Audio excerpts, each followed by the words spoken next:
शांति। आज 4 दिसंबर 2021 के बाबा के मधुर महावाक्य सुनेंगे।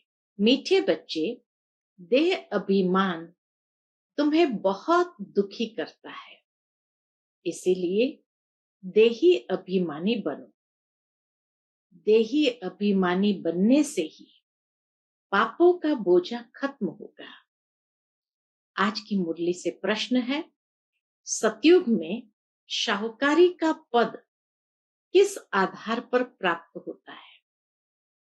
उत्तर है, शाहूकार बनते हैं ज्ञान की धारणा के आधार पर। जो जितना ज्ञान धन धारण करते हैं और दान करते हैं, उतना वह शाहूकार पद पाएंगे। एवर हेल्दी बनेंगे। पढ़ाई पढ़नी और पढ़ानी है। बाकी विश्व महाराजन बनने के लिए बहुत रॉयल सर्विस करनी है। सब खामियां निकाल देनी है। पूरा देही अभिमानी बनना है। बड़े धैर्य और गंभीरता से बाप को याद करना है। आज बहुत सुंदर बात बाबा ने कही कि खाली बाप को याद नहीं करना है, लेकिन बड़े धैर्यता और गंभीरता से बाप को याद करना है। आज की मुरली से पहले गीत बजा है, धीरज धर मनवा, तेरे सुख के दिन आए किया है। ओम शांति। ये किसने कहा? बाप ने कहा बच्चों को धीरज धरो। सारी दुनिया को नहीं कहा। बल बच्चे तो सभी है, परंतु सब बैठे तो नहीं है। बच्चे ही जानते हैं बरोबर यह दुखधाम बदली हो रहा है। सुखधाम के लिए हम पढ़ रहे हैं, व श्रीमत पर चल रहे हैं। बच्चों को धीरज भी देते हैं। वास्तव में सारी दुनिया को गुप्त धीरज मिल रहा है। तुम समझते हो हम सन्मुख सुनते हैं, सब तो सुनते नहीं है। वह बेहद का बाप है, बेहद का दुख हरता सुख करता, दुख हर कर सुख का रास्ता बताता है। तुमको जब सुख होगा तो दुख का नाम नहीं हो सकता। सुख की दुनिया को सतयुग, दुख की दुनिया को कलयुग कहा जाता है। यह भी बच्चे जानते हैं। सतयुग में संपूर्ण सुख है, सो भी 16 कला संपूर्ण। सतयुग में है ही संपूर्ण सुख, हर प्रकार का सुख है। तन मन धन जन का सुख है, और साथ में 16 कला संपूर्ण है। जैसे चंद्रमा भी 16 कला संपूर्ण होता है, फिर कला कम होते होते अमावस्या पर कितनी छोटी किनारी रह जाती है, प्रायः अंधियारा हो जाता है। 16 कला संपूर्ण तो संपूर्ण सुख भी होगा। कलयुग में है 16 कला अपूर्ण, तो फिर दुख भी होता है। इस सारी दुनिया को माया रूपी ग्रहण लग जाता है। इसीलिए अब बाप कहते हैं, तुम्हारे में जो देह अभिमान है, पहले पहले उनको छोड़ो। ग्रहण का कारण ही है देह अभिमान। इसीलिए बाबा कहे, अगर ग्रहण से छूटना चाहते हैं तो देह अभिमान को छोड़ो। यह देह अभिमान तुमको बहुत दुख देता है। आत्म अभिमानी रहो तो बाप को भी याद कर सकेंगे। देह अभिमान में रहने से बाप को याद नहीं कर सकते। यह आधा कल्प का देह अभिमान है। इस अंतिम जन्म में देही अभिमानी बनने से एक तो पापों का बोझा खत्म होगा, और फिर 16 कला संपूर्ण सतो प्रधान बनेंगे। बहुत देह अभिमान की बात को भी समझते नहीं है। ये भी रियलाइज नहीं करते कि हम बॉडी कॉन्शियसनेस में है, यानी देह अभिमान में है। मनुष्य को दुखी करता ही है देह अभिमान। फाइनल बाबा ने ये बात जैसे एक स्टेटमेंट के रूप में दे दिया कि मनुष्य को दुखी करता ही है देह अभिमान, पीछे है और विकार। देही अभिमानी बनने से ये सब विकार छूटते जाएंगे, नहीं तो छूटना मुश्किल है। देह अभिमान की प्रैक्टिस पक्की हो गई है तो अपने को देही अभिमानी आत्मा समझते ही नहीं। इसमें सब विकार दान देना पड़े। पहले पहले देह अभिमान को छोड़ना है। काम क्रोध आदि सब पीछे आते हैं। तुम्हारा बाप वह है। देह अभिमान के कारण लौकिक बाप को ही बाप समझते आए हैं। अब मुख्य बात है कि हम पावन कैसे बने।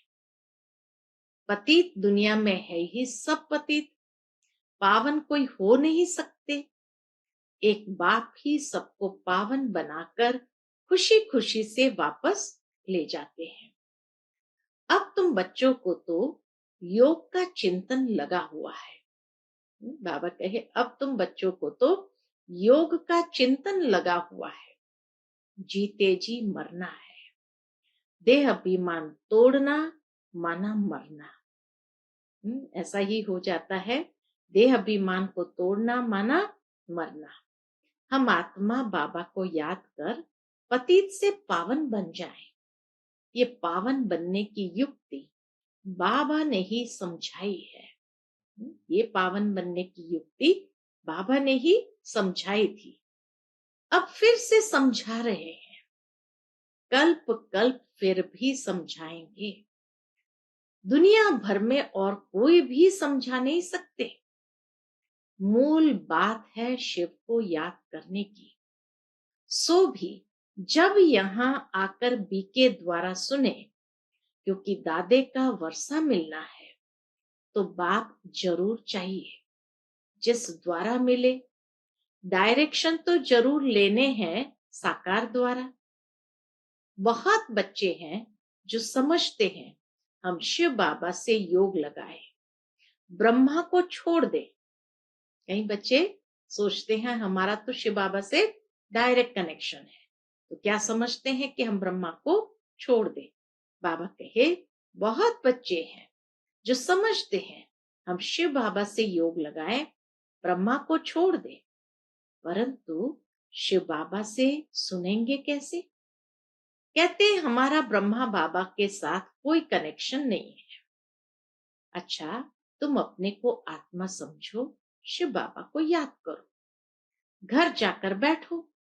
परंतु यह जो नॉलेज मिलती है सृष्टि चक्र की, वह कैसे सुनेंगे? ये समझने बिना सिर्फ याद कैसे कर सकेंगे?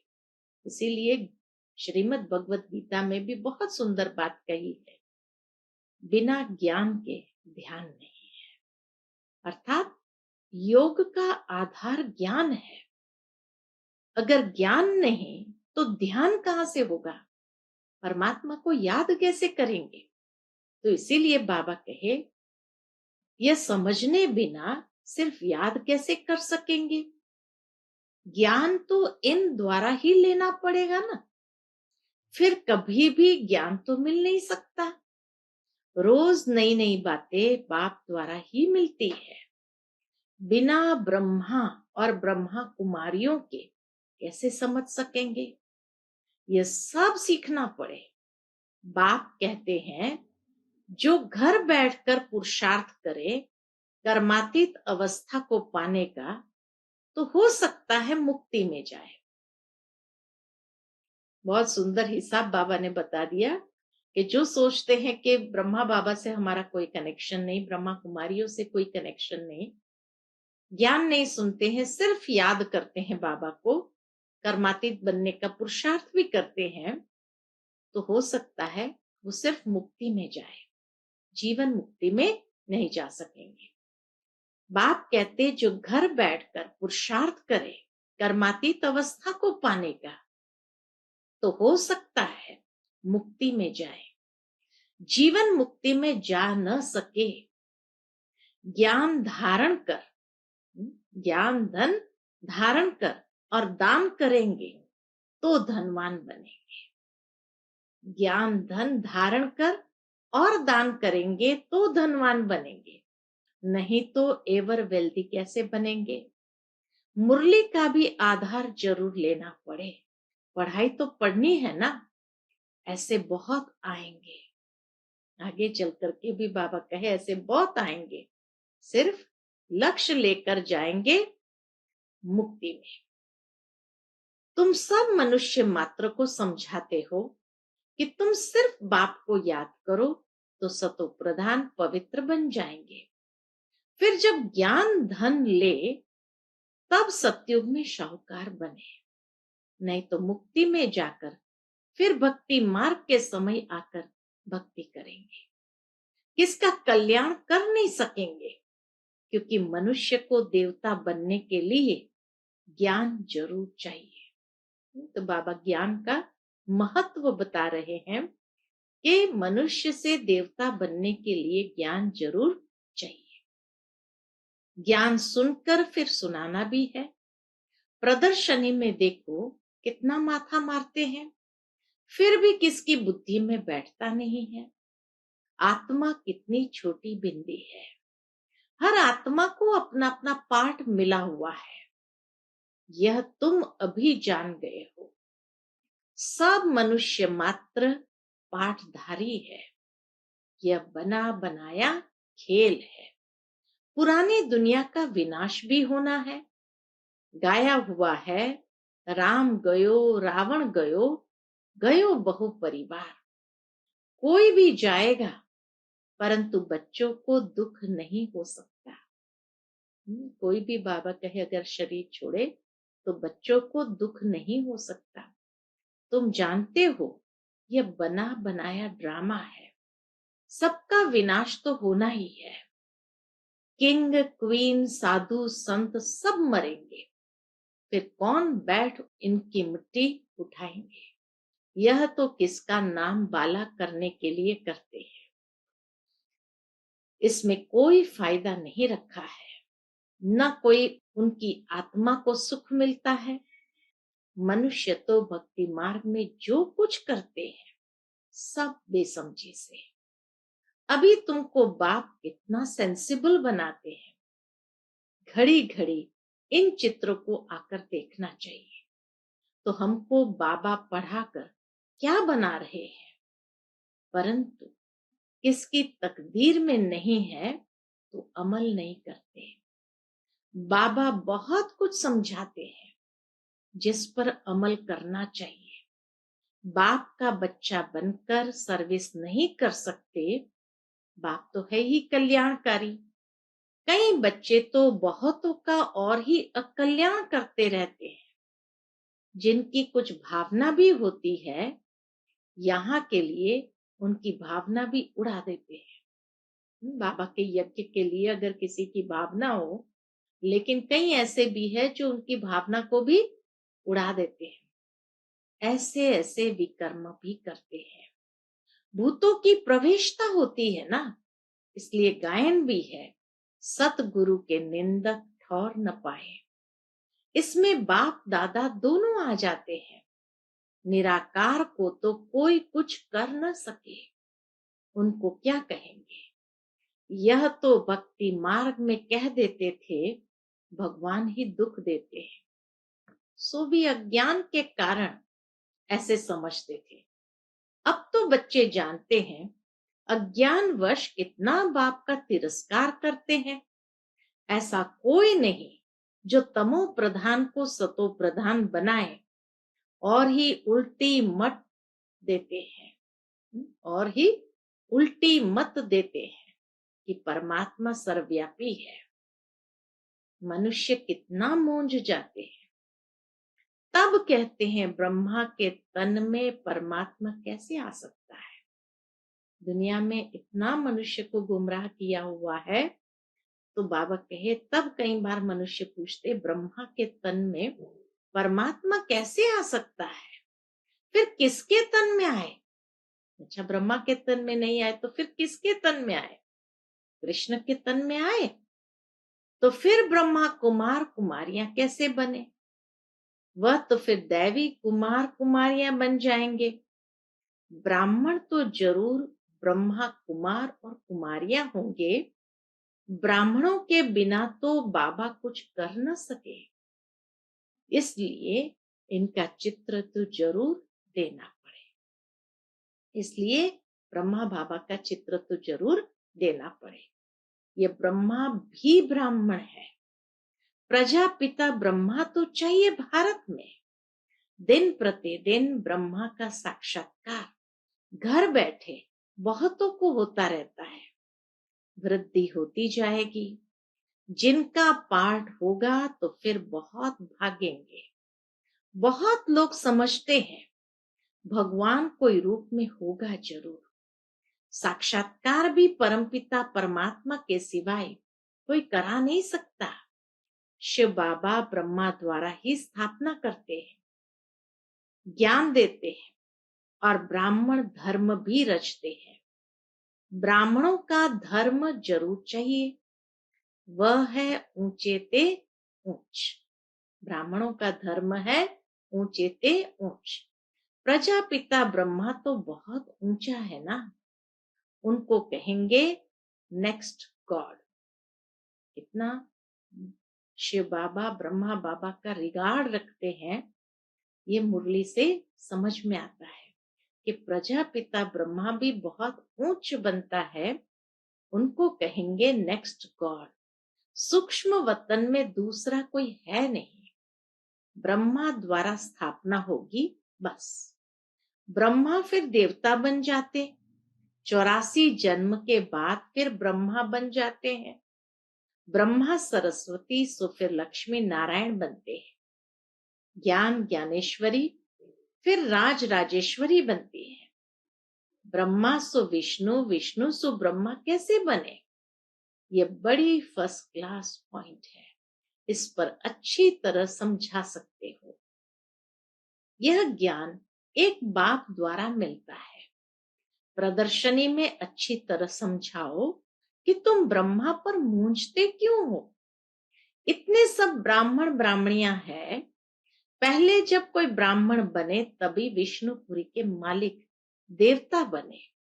ब्रह्मा का दिन ब्रह्मा की रात मशहूर है ना, अभी है रात। ऐसे ऐसे चित्रों के सामने बैठ प्रैक्टिस करो। जिसको सर्विस करनी है उनको सर्विस के सिवाय कोई विचार नहीं आएगा। सर्विस पर एकदम भागते रहेंगे। बुद्धि में ज्ञान टपकता हो, अच्छी रीति झोली भरी हुई हो, तब तो उछल आएगी। सर्विस पर एकदम भागते रहेंगे। ज्ञान हो और समझा न सके, यह तो हो ही नहीं सकता। तब ज्ञान किस लिए लेते हैं? बाबा कहे तब ज्ञान किस लिए लेते हैं? लेना है तो दान करना है। दान नहीं करते, आप समान नहीं बना सकते, तो ब्राह्मण ही क्या ठहरा? Third grade. तो ब्राह्मण ही क्या ठहरा? Third grade. फर्स्ट ग्रेड ब्राह्मणों का धंधा ही यह है। बाबा रोज बच्चों को समझाते हैं, सर्विस और डिस सर्विस ये बच्चों से ही होता है। अगर सर्विस नहीं कर सकते तो जरूर डिस सर्विस करते होंगे। अच्छे अच्छे बच्चे कहाँ भी जाएंगे तो जरूर सर्विस ही करेंगे। जब ज्ञान कंप्लीट हो जाएगा तो कोई अनन्य बच्चों से भूल नहीं होगी, तभी माला के दाने बनेंगे। मुख्य है 8 दाने। इम्तिहान भी बड़ा भारी है ना। बड़े इम्तिहान में हमेशा थोड़े पास होते हैं, क्योंकि गवर्नमेंट को फिर नौकरी देनी पड़ती है ना। बाबा कहे बड़े इम्तिहान में हमेशा थोड़े पास होते हैं, क्योंकि गवर्नमेंट को फिर नौकरी देनी पड़ती है। बाबा को भी विश्व का मालिक बनाना पड़े, इसलिए थोड़े ही पास होते हैं। प्रजा तो लाखों हो जाती है, इसलिए बाबा पूछते हैं महाराजा बनेंगे या प्रजा में शाहूकार बनेंगे या गरीब बनेंगे? बोलो क्या बनेंगे? महाराजाओं के पास दास दासियां तो बहुत होती है, जो फिर दहेज में भी देते हैं। पुरुषार्थ कर अच्छा पद पाना चाहिए, ऐसा होशियार बनना चाहिए जो सब कोई बुलावे। अक्सर करके कईयों को बुलाते हैं, यह तो जानते हो ना, बाकी जिनमें लक्षण नहीं है। बाबा कहे, बाकी जिनमें लक्षण नहीं, उनको तो कभी कोई बुलाते ही नहीं है। परंतु खुद थोड़ी जानते हैं कि हम थर्ड क्लास है। कोई तो सर्विसेबल है, जहां तहां सर्विस पर भागते हैं, नौकरी का भी ख्याल नहीं कर सर्विस पर भागते हैं। कोई तो नौकरी नहीं होते भी सर्विस नहीं करते, शौक नहीं, तकदीर में नहीं है या ग्रहाचारी है। सर्विस तो बहुत है, मेहनत भी लगती है, थक भी जाते हैं, समझाते समझाते गले भी घुट जाते हैं। ऐसे तो थर्ड क्लास वालों का भी गला घुट जाता है। इसका मतलब यह नहीं कि उन्होंने बहुत अच्छी सर्विस की। बाबा जानते हैं अच्छी रॉयल सर्विस करने वाले कौन है, परंतु कईयों में खामियां भी रहती है। नाम रूप में फंसते रहते हैं, फिर शिक्षा देकर सुधारा जाता है। नाम रूप में कभी नहीं फंसना चाहिए। देही अभिमानी बनना है। आत्मा छोटी बिंदी है, बाप भी बिंदी है। अपने को छोटी बिंदी समझ और बाबा को याद करना बहुत मेहनत है। मोटे हिसाब में तो कह देते हैं, मोटे हिसाब में तो कह देते, शिव बाबा हम आपको बहुत याद करते हैं, परंतु एक्यूरेट बुद्धि में याद रहनी चाहिए। बड़ा धैर्य व गंभीरता से याद करना होता है। इसी रीति कोई मुश्किल याद करते हैं, इसमें बहुत मेहनत है। अच्छा, मीठे मीठे सिकिलते बच्चों प्रति माता पिता बाप दादा का याद प्यार और गुड मॉर्निंग। रूहानी बाप की रूहानी बच्चों को नमस्ते। हम सब रूहानी बच्चों की रूहानी माता पिता बाप दादा को याद प्यार गुड मॉर्निंग और नमस्ते। नमस्ते, शुक्रिया बाबा, शुक्रिया। आज की मुरली से धारणा के लिए मुख्य सार है। पहली पॉइंट, अपनी झोली ज्ञान रत्नों से भरपूर कर दान करना है। इसी धंधे में बिजी रहे, फर्स्ट क्लास ब्राह्मण बनना है। दूसरी पॉइंट, कल्याणकारी बाप के बच्चे हैं, इसलिए सबका कल्याण करना है। किसी की भावना को तोड़ना, उल्टी मत देना, यह अकल्याण का कर्तव्य कभी नहीं करना है। आज का बाप दादा का हम बच्चों के प्रति मधुर वरदान है। आत्मिक उन्नति के साधन द्वारा सर्व परिस्थितियों पर विजय प्राप्त करने वाले अकाल मूरत भव। आत्मिक उन्नति के साधन द्वारा सर्व परिस्थितियों पर विजय प्राप्त करने वाले अकाल मूरत भव। जैसे शरीर निर्वाह के लिए अनेक साधन अपनाते हो, ऐसे आत्मिक उन्नति के भी साधन अपनाओ। इसके लिए सदा अकाल मूरत स्थिति में स्थित होने का अभ्यास करो। जो स्वयं को अकाल मूरत आत्मा समझकर चलते हैं, वह अकाले मृत्यु से, अकाल से, सर्व समस्याओं से बच जाते हैं। मानसिक चिंताएं, मानसिक परिस्थितियों को हटाने के लिए सिर्फ अपने पुराने शरीर के भान को मिटाते जाओ। अकाल आत्मा समझने से, अकाल मृत्यु से, अकाल से, सर्व समस्याओं से बच जाते हैं। कितनी सुंदर बात बाबा ने कही। आज का स्लोगन है, कोई भी बात जो बार बार फील करता है वह फाइनल में फेल हो जाता है। कोई भी बात जो बार बार फील करता है वह फाइनल में फेल हो जाता है। अच्छा, Om Shanti. To watch Peace of Mind channel videos on YouTube, subscribe us on youtube.com/tvpeaceofmind. Just a click for a peaceful life.